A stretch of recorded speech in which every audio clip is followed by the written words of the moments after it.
Hello viewers, আসসালামু আলাইকুম। Ibrahim Tech Bangla YouTube channel থেকে আপনাদেরকে স্বাগতম। আজকে আমি আপনাদেরকে দেখাবো কিভাবে আপনারা কম্পিউটার সফটওয়্যার আনইনস্টল করবেন। আপনারা যারা আমার চ্যানেলে নতুন তারা অবশ্যই আমার চ্যানেলে একটি সাবস্ক্রাইব করে দিবেন আর ভিডিওটিতে একটি লাইক করে বেল বাটনটিতে ক্লিক করে রাখবেন যাতে আমার নতুন কোনো ভিডিও আসার সাথে সাথে আপনারা পেয়ে যান।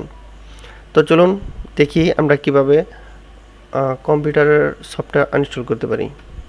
তা আনইনস্টল করার জন্য অবশ্য আপনাকে এই স্টার মেনুতে এখানে সার্চ করতে হবে যে কন্ট্রোল প্যানেল এই তো চলে আসছে আমার কন্ট্রোল প্যানেল।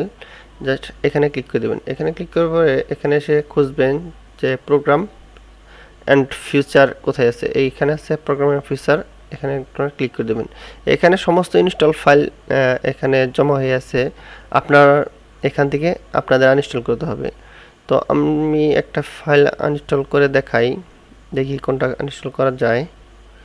হ্যাঁ, এই উইন্ডোর এটা আমি আনইনস্টল করব। আনইনস্টল করার জন্য এটা রাইট বাটন ক্লিক করে এই আনইনস্টল লেখা আছে এখানে ক্লিক করে দিব। ও ইয়েস করে দিব।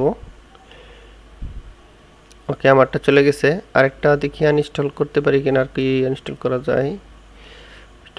আনইনস্টল করা যায়। হ্যাঁ, প্রিমিয়ার প্রো এটা আমি আনইনস্টল করব। এটাতে ক্লিক করে এই আনইনস্টলে আবার ক্লিক করব। এখানে ক্লিক করলে একটু লোড নিবে, যেহেতু ভিডিও ফাইল এই জন্য একটু হ্যাঁ ইয়েস রিমুভ এখানে ক্লিক করে দিবেন। অ্যাডোবি ফাইল ছাড়া আপনাদের এইভাবে অন্যভাবে আসতে পারে, যে আগে যেটা দেখালাম উইন্ডার ওইভাবে আসবে, আর অ্যাডোবি ফাইল এইভাবেই আসে।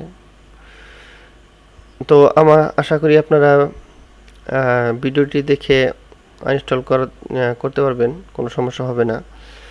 তো ভিডিওটি ভালো লেগে থাকলে যারা এখনো লাইক করেন তো ভিডিওটিতে একটি লাইক করে দিন।